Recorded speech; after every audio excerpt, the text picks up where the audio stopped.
नमस्कार, मैं रविश कुमार। आखिर वह सवाल उन दो सवालों में आ ही गया जिस सवाल से प्रधानमंत्री नरेंद्र मोदी पिछले 9 साल से बच रहे थे, जिस सवाल से बचने के लिए भारत में और दुनिया भर में प्रेस कॉन्फ्रेंस नहीं कर रहे थे। यह वो सवाल था जिसका सामना अकेले प्रधानमंत्री मोदी कर रहे थे, मगर जिसे पैदा किया है खुद उन्होंने, उनके राजनीतिक सहयोगियों ने, आरएसएस ने, गोदी मीडिया ने, इन सभी के समर्थन से बेलगाम हो चुके धर्म गुरुओं ने, जो जंतर मंतर से लेकर हरिद्वार तक मुसलमानों के नरसंहार के नारे लगा रहे थे, जो किसी को गौ रक्षा के नाम पर घेर कर मार दे रहे थे और पुलिस कार्रवाई ना करे इसलिए महापंचायतें कर रहे थे।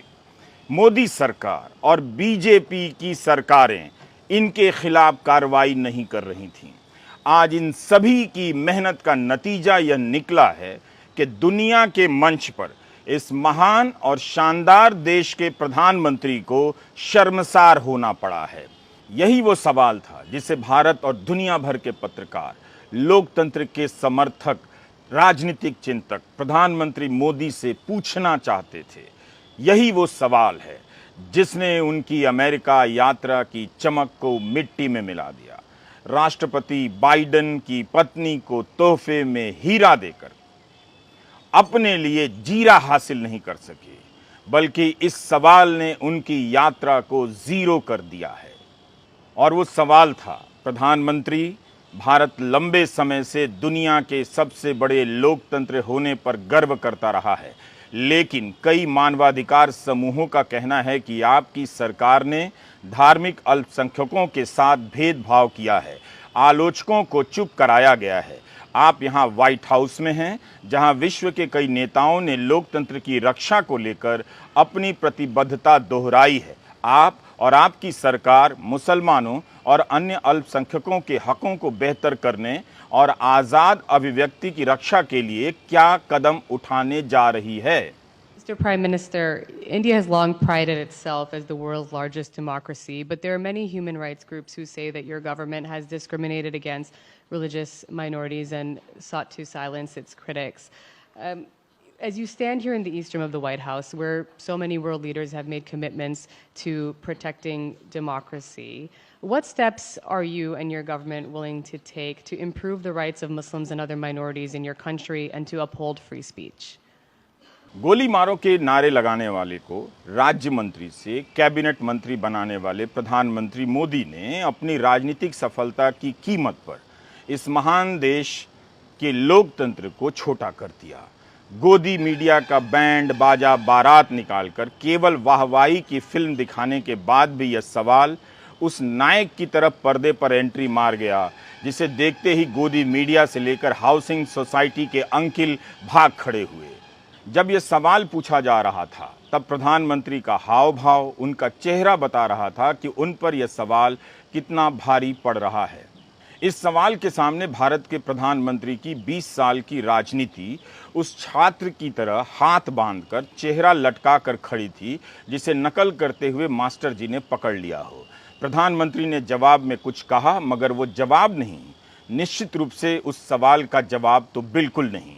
सुप्रीम कोर्ट से लेकर हाई कोर्ट के तमाम जजों ने चेतावनियां दी, नफरत की भाषा पर लगाम लगाने को कहा, मगर सरकार चुप रही, क्योंकि इससे राजनीतिक तापमान चढ़ता है, वोट मिलता है। लेकिन दुनिया देख रही थी कि भारत में सब ठीक नहीं हो रहा है।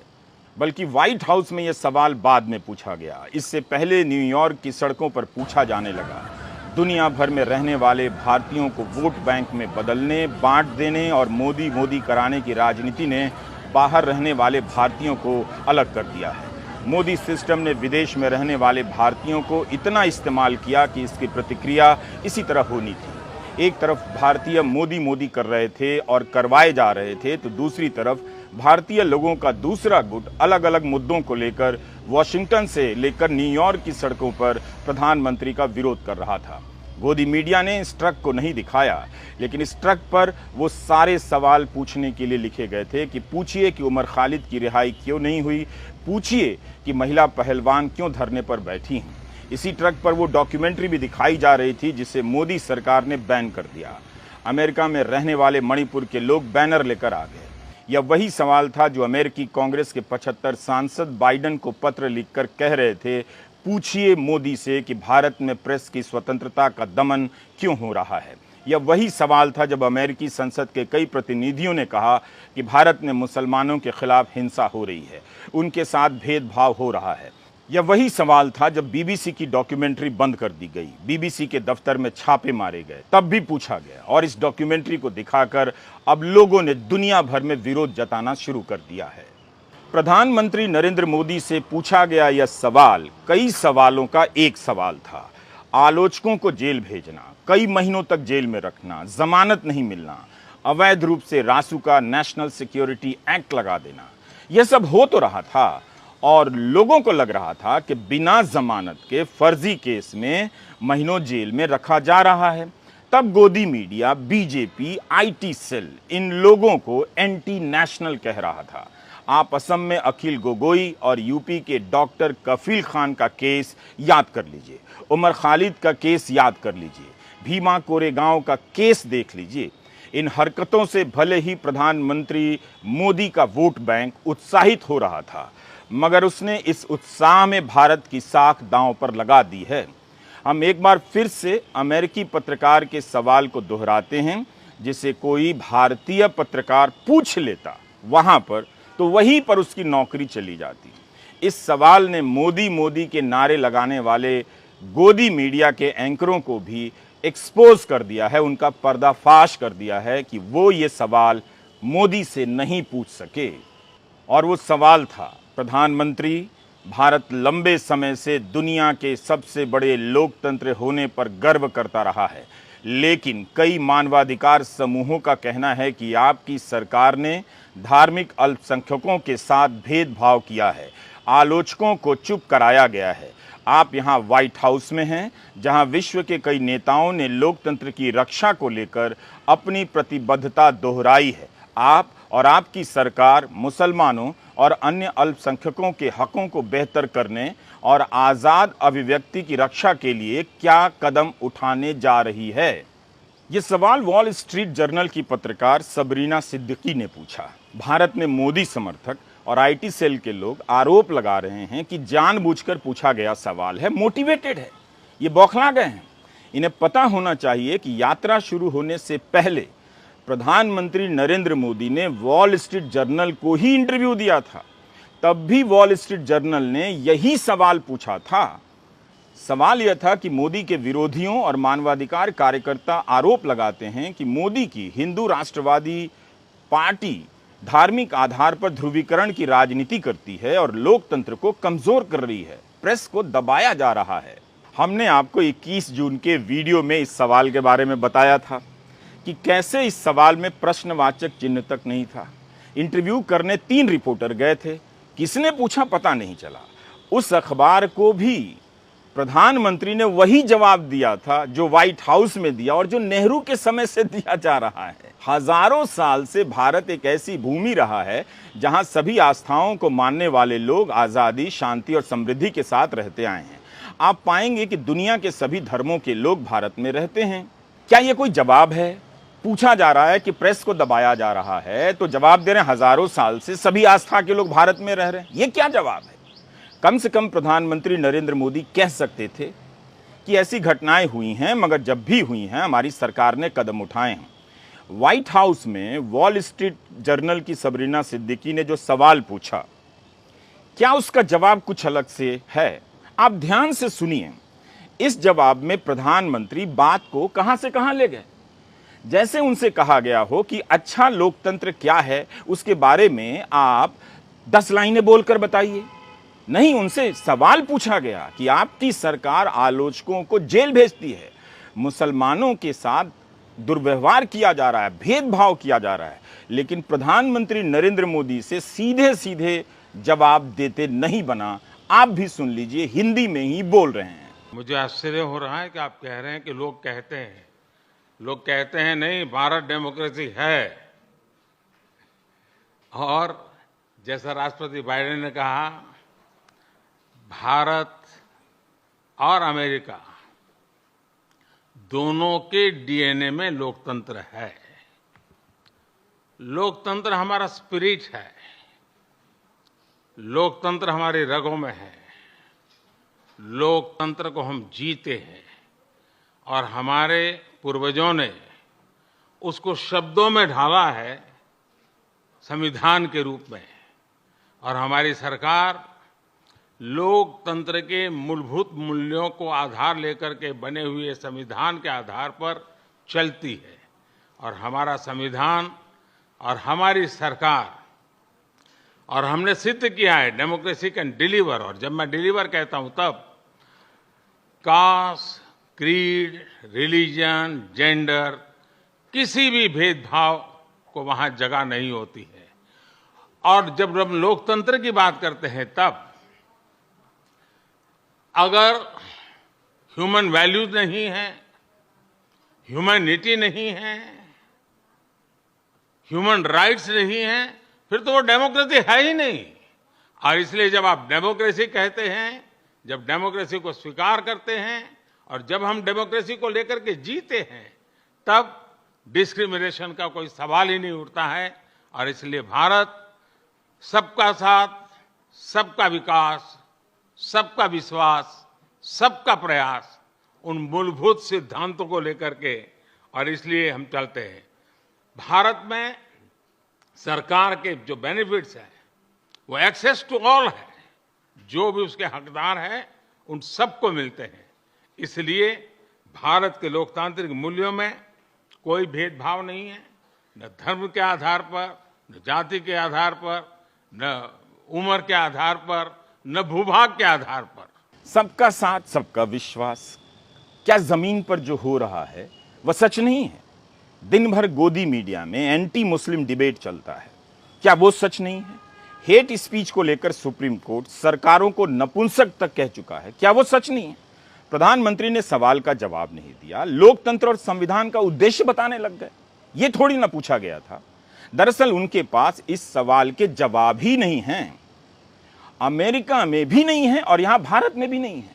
व्हाइट हाउस में संवाददाताओं ने यह नहीं कहा कि आपके देश में भेदभाव होता है या नहीं, बल्कि कह दिया होता है, बताइए कि आप क्या करने वाले हैं। लेकिन अफसोस प्रधानमंत्री जवाब नहीं दे सके। मूल सवाल था कि आप और आपकी सरकार मुसलमानों और अन्य अल्पसंख्यकों के हकों को बेहतर करने और आजाद अभिव्यक्ति की रक्षा के लिए क्या कदम उठाने जा रही है। और मूल जवाब यह निकलता है कि भारत के लोकतांत्रिक मूल्यों में कोई भेदभाव नहीं है, ना धर्म के आधार पर, ना जाति के आधार पर, ना उम्र के आधार पर, ना भूभाग के आधार पर। इस बात का भी मजाक उड़ाया जा रहा था कि 80 साल के बाइडेन बिना टेलीप्रॉम्प्टर के प्रेस कॉन्फ्रेंस में खड़े हैं और केवल प्रधानमंत्री नरेंद्र मोदी के लिए टेलीप्रॉम्प्टर लगाया गया था, जबकि वे हिंदी में जवाब दे रहे थे। वैसे उनकी अंग्रेजी भी बहुत अच्छी है। कांग्रेस प्रवक्ता पवन खेड़ा ने क्या कहा? ये कहा कि प्रधानमंत्री का जवाब बहुत ही औसत है, अंग्रेजी में मीडियोकर शब्द का इस्तेमाल किया। पवन खेड़ा ने कहा कि प्रधानमंत्री के इस औसत जवाब को स्वीकार नहीं किया जा सकता, इस मीडियोक्रिटी को स्वीकार नहीं किया जा सकता। अभी उत्तराखंड में क्या हुआ आपने नहीं देखा? देखा तो बीजेपी के मुख्यमंत्री लव जिहाद से लेकर लैंड जिहाद के नाम पर क्या कर रहे हैं आप देख रहे हैं, रोज देख रहे हैं, और फ्रंट पेज पर ये सारी बातें छप रही हैं। आपको याद है ना बुलडोजर बाबा, वो क्या था? अब याद कर लीजिए इस संदर्भ में किस कानून में लिखा है, भारतीय दंड संहिता के किस प्रावधान में है कि अदालत की सजा से पहले अपराधी का पूरा घर गिरा दिया जाएगा। किस कानून में एक अपराधी के दोषी पाए जाने पर उसके पूरे घर को गिरा देने का प्रावधान है। जब एंटी मुस्लिम नारों के बीच मुसलमानों के घर गिराए जा रहे थे, तब लोग बुलडोजर बाबा कहकर नाच रहे थे कि नहीं नाच रहे थे? नोएडा से लेकर न्यू जर्सी तक नाच रहे थे, बिल्कुल नाच रहे थे। अमेरिका के न्यू जर्सी में पिछले साल 15 अगस्त को एक शोभा यात्रा निकाली गई। उस शोभा यात्रा में बुलडोजर लेकर निकल गए ये भारतीय लोग जो वहां रहते हैं। उस पर मोदी और योगी की तस्वीर लगाकर घुमा रहे थे।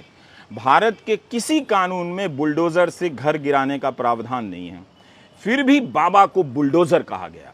15 अगस्त 2022 की शोभा यात्रा में जो लोग गए थे, क्या उन्हें पता नहीं कि वे उस अमेरिका में रहते हैं जहां यह कभी संभव नहीं है कि किसी का घर गिरा दिया जाए बस इसलिए कि वो मुसलमान है। अमेरिका में रहने वाले भारतीय यह बात जानते हैं, फिर भी एंटी मुस्लिम नफरत के नशे में सनक गए हैं। वे भूल गए कि दुनिया इन बातों से हंस भी सकती है कि बुलडोजर लेकर निकले हैं आजादी का जश्न मनाने। सारी दुनिया यूपी का प्रयागराज नहीं है कि बुलडोजर से जावेद का घर गिरवा दिया गया। दुनिया मध्य प्रदेश का खरगोन भी नहीं है कि गरीब मुसलमानों के घरों पर अतिक्रमण के नाम पर बुलडोजर चलवा दिया गया। इन लोगों ने भारत का नाम खराब कर दिया। अमेरिका में इसका बहुत विरोध हुआ। एडिसन और न्यू जर्सी के मेयर ने इसकी निंदा की, करनी पड़ गई। एडिसन के मेयर समीप जोशी ने कहा कि बुलडोजर विभाजन का प्रतीक है और इसे स्वीकार नहीं किया जा सकता। एडिसन टाउनशिप में इसकी कोई जगह नहीं है। इंडियन बिजनेस एसोसिएशन को इसके लिए माफी मांगनी पड़ेगी। इंडियन बिजनेस एसोसिएशन ने इस शोभा यात्रा का आयोजन किया था। तो यह सब हो तो रहा था, मगर प्रधानमंत्री मोदी और गोदी मीडिया को लग रहा था कि 20 साल से इस राजनीति ने उन्हें मुख्यमंत्री से प्रधानमंत्री बना दिया। यह फॉर्मूला सफल है, इसी पर चलते रहो, तो इससे पीछे क्यों हटना। लेकिन आज उनकी इस राजनीति ने उन्हें भी और पूरे देश को शर्मिंदा किया है। यह पहला मौका नहीं है। आपको याद दिलाना चाहता हूं, पिछले साल जून का ही महीना था। टीवी के डिबेट में भाजपा की प्रवक्ता नुपुर शर्मा के एक बयान पर अरब देश नाराज हो गए। कतर, कुवैत, ईरान जैसे देश भारत के राजदूतों को बुलाकर अपनी नाराजगी का नोटिस थमाने लगे और माफी मांगने की बात करने लग गए। उनकी नाराजगी का यह असर हुआ कि चंद घंटे के भीतर बीजेपी को अपने 2 प्रवक्ताओं नुपुर शर्मा और नवीन कुमार जिंदल के खिलाफ कार्रवाई करनी पड़ गई। एक प्रवक्ता को पार्टी से निकाल दिया तो दूसरे को 6 साल के लिए निलंबित किया। हिंदी के कुछ अखबारों की हेडलाइन बता रही है कि कहां यह खबर कैसे मैनेज की गई, कहां यह खबर छापी गई। लेकिन अरब देशों की नाराजगी के कारण बीजेपी ने अपने प्रवक्ता को हटाया तो सही, तब भारत ने अमेरिका और यूरोप तक को झिड़क दिया था कि आंतरिक मामले में दखल ना दें। बीजेपी ने एक पत्र जारी कर कहा कि भारत सभी धर्मों का सम्मान करता है, जिसका अंग्रेजी के अखबार टेलीग्राफ ने इस तरह अपनी हेडलाइन में छापा ताकि लगे कि चोरी पकड़ी गई, मगर बीजेपी नजर नहीं मिला पा रही। आज भी गोदी मीडिया और खासकर सुदर्शन टीवी के तेवरों में कोई कमी नहीं है, जबकि इसके एक कार्यक्रम को लेकर सूचना प्रसारण मंत्रालय को अदालत में कहना पड़ा कि चैनल ने प्रोग्राम कोड का पालन नहीं किया, उसके नियमों की परवाह नहीं की। श्याम दीवान जैसे दिग्गज वकील सुदर्शन का केस लड़ रहे थे। जब उन्होंने एक सुनवाई के दौरान जवाब देने के लिए कुछ समय मांगा, तब न्यायमूर्ति चंद्रचूड़ ने उस वक्त एक बात कही थी। कहा कि आपका मुवक्किल राष्ट्र के प्रति असंतोष पैदा कर रहा है और यह स्वीकार नहीं कर रहा है कि भारत विविध संस्कृति का एक महत्वपूर्ण बिंदु है। आपके मुवक्किल को सावधानी के साथ अपनी स्वतंत्रता का प्रयोग करने की आवश्यकता है। क्या सुप्रीम कोर्ट की इन टिप्पणियों से वॉल स्ट्रीट के सवाल कुछ अलग थे? आपको क्यों लग रहा था कि दुनिया इन खबरों पर नजर नहीं रख रही? सवाल तो पूछा जाएगा कि यह वो भारत तो नहीं जिसकी दुनिया भर में प्रतिष्ठा है। लोग पूछ रहे हैं कि क्या भारत जिस धार्मिक सहिष्णुता के लिए जाना जाता है, क्या वो बदल रहा है? जवाब आप जानते हैं कि बदल चुका है, मगर इस सवाल ने प्रधानमंत्री को लाजवाब कर दिया। उनसे जवाब नहीं दिया गया। अब इतिहास तय करेगा कि बाइडेन ने प्रधानमंत्री मोदी को अमेरिका बुलाकर राजकीय सम्मान का मौका दिया या उनकी 20 साल की उग्र धार्मिक पहचान की राजनीति को दुनिया के सामने एक्सपोज कर दिया और शर्मसार कर दिया। इस प्रेस कॉन्फ्रेंस को लेकर ही अमेरिका की प्रेस में सवाल उठने लग गए और मजाक उड़ने लगा। CNN ने अपनी रिपोर्ट में लिखा है कि बाइडेन ने लेन देन सही से की और मोदी जिससे बचते थे उससे बाहर निकल आए। CNN ने लिखा है कि पिछले 20 साल में जितने भी नेता राजकीय यात्रा पर अमेरिका आए हैं, उन्होंने प्रेस का सामना किया है। यह सब आपसी सहमति से ही तय होता है। लेकिन व्हाइट हाउस ने जब प्रेस कॉन्फ्रेंस के लिए जोर दिया तो शुरू में भारतीय अधिकारी मना करने लग गए। CNN ने सूत्रों के हवाले से यह खबर लिखा है कि यह वो सवाल था जो मोदी को पसंद नहीं, जिन्होंने भारत में कभी प्रेस कॉन्फ्रेंस नहीं की। भारत के अधिकारी इसी पर जोर दे रहे थे कि केवल साझा बयान हो मगर सवाल ना पूछे जाएं। बाद में अधिकारी तैयार हो गए कि दोनों पक्ष के लोग 2-2 सवाल लेंगे। गोदी मीडिया यह लाइन लिख ही नहीं सकता है कि भारत के प्रधानमंत्री 9 साल से प्रेस कॉन्फ्रेंस नहीं कर पा रहे हैं। लेकिन अमेरिका के कई अखबारों में यह बात प्रमुखता से छप रही है। जिस वॉल स्ट्रीट जर्नल को यात्रा से पहले प्रधानमंत्री ने इंटरव्यू दिया था, उसने भी लिखा है कि जो मोदी भाषण तो बहुत देते हैं मगर बहुत कम प्रेस कॉन्फ्रेंस और इंटरव्यू करते हैं। उनसे वॉल स्ट्रीट जर्नल ने भारत की विदेश नीति से लेकर आर्थिक नीतियों पर 1 घंटे की बातचीत की है। पूर्व प्रधानमंत्री मनमोहन सिंह का मजाक मौन मोहन सिंह कहकर उड़ाया गया और पूरे देश में यह जज्बात भी पैदा किया गया कि भारत को एक बोलने वाला प्रधानमंत्री चाहिए, ऐसा नेता चाहिए जो बोलता हो, चुप नहीं रहता हो। आपने देखा कि कैसा नेता मिला कि जो बिना टेलीप्रॉम्प्टर के भी नहीं बोल पाते हैं और सवाल पूछने का सवाल का जवाब नहीं दे पाते हैं। आप कल्पना कीजिए कि जब भारत के अधिकारी व्हाइट हाउस में इस बात का जुगाड़ कर रहे हों कि किसी तरह प्रधानमंत्री मोदी से कोई सवाल ना पूछ दे, तब क्या भारत की प्रतिष्ठा बढ़ रही होगी? क्या व्हाइट हाउस के अधिकारियों को नहीं दिख रहा होगा कि इतने बड़े देश के प्रधानमंत्री को सवालों से बचाने के लिए कितनी मेहनत हो रही है? उन अधिकारियों पर क्या बीत रही होगी? क्या वे शर्मिंदा नहीं हो रहे होंगे?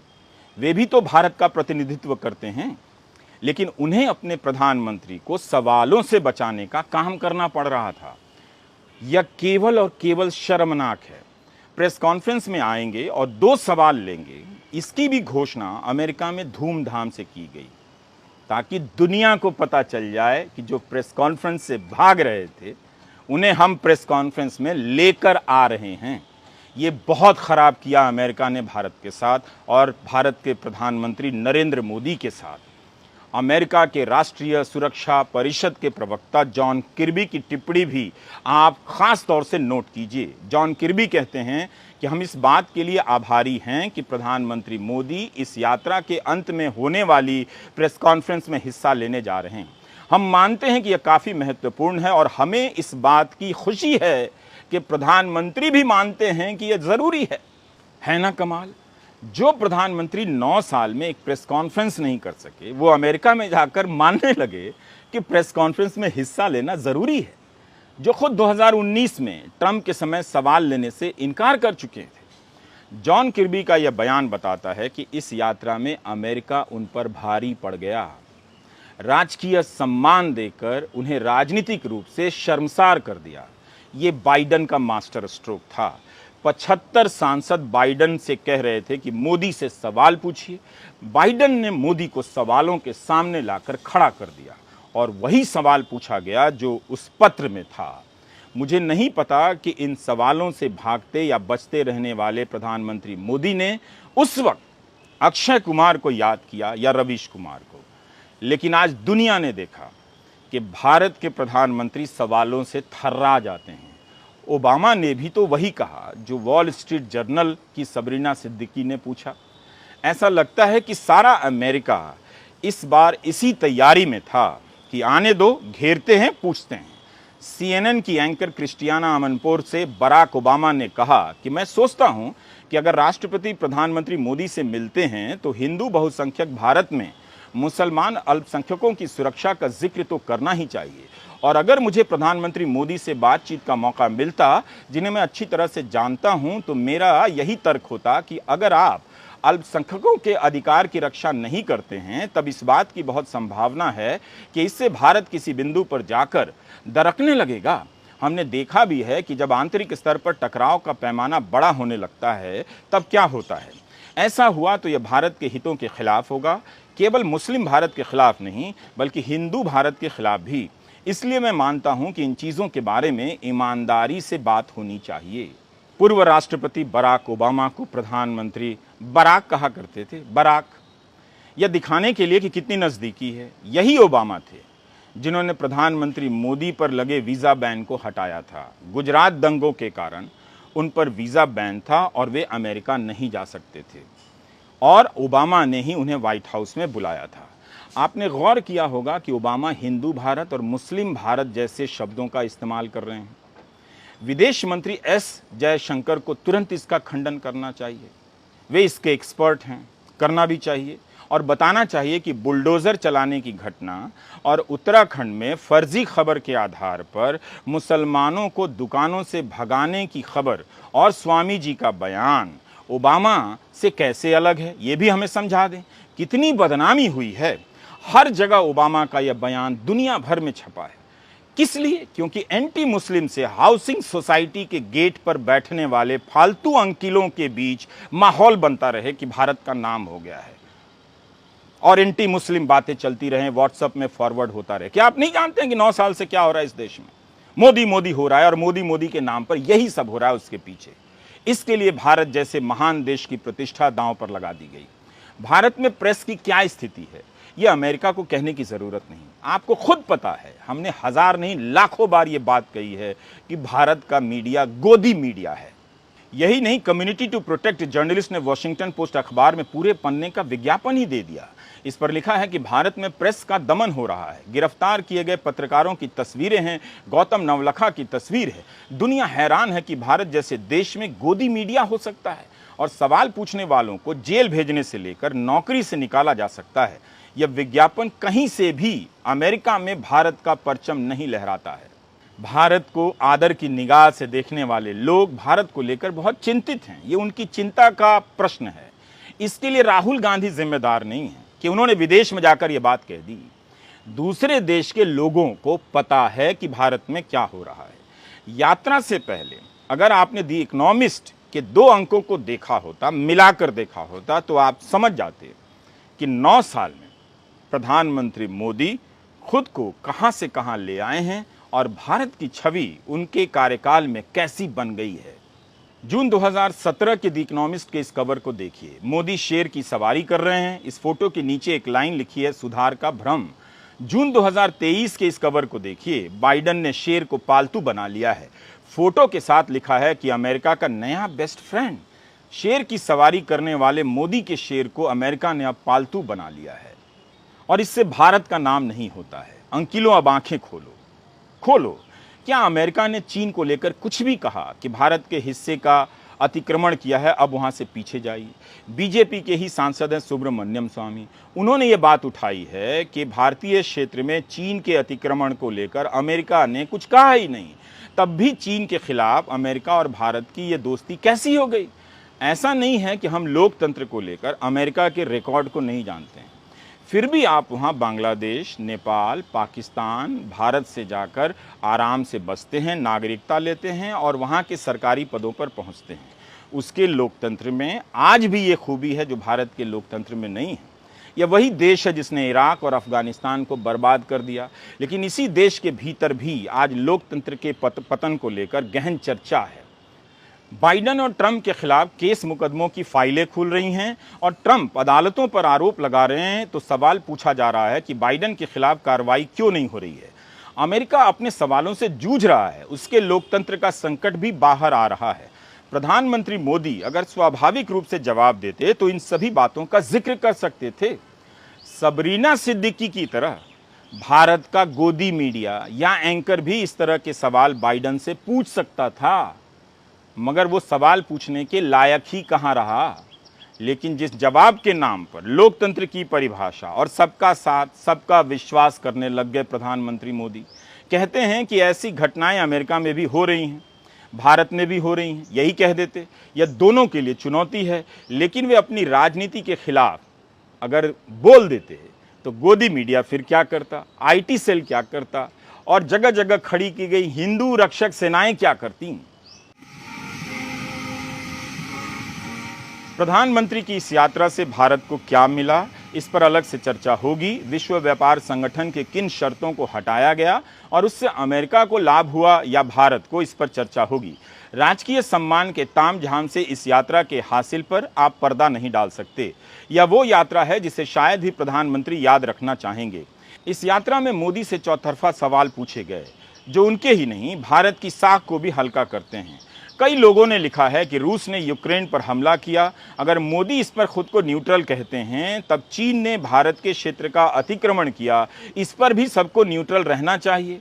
कुल मिलाकर इस यात्रा का सार यही है, बाइडन ने राजकीय सम्मान लेकर मोदी से वो सम्मान ले लिया जिसके लिए 9 साल से प्रोपेगेंडा रचा जा रहा है कि मोदी ने विदेशों में भारत का नाम कर दिया। इस बार मोदी से इस तरह से सवाल पूछे गए जैसे मोदी ने भारत के नाम को खराब कर दिया है। दुख की बात है, बहुत दुख की बात है कि अमेरिकी प्रेस इस बात को बहुत बड़ी खबर के रूप में पेश कर रहा है कि जिन्होंने 9 साल तक एक प्रेस कॉन्फ्रेंस नहीं की, उन्होंने 2 सवाल लिए हैं।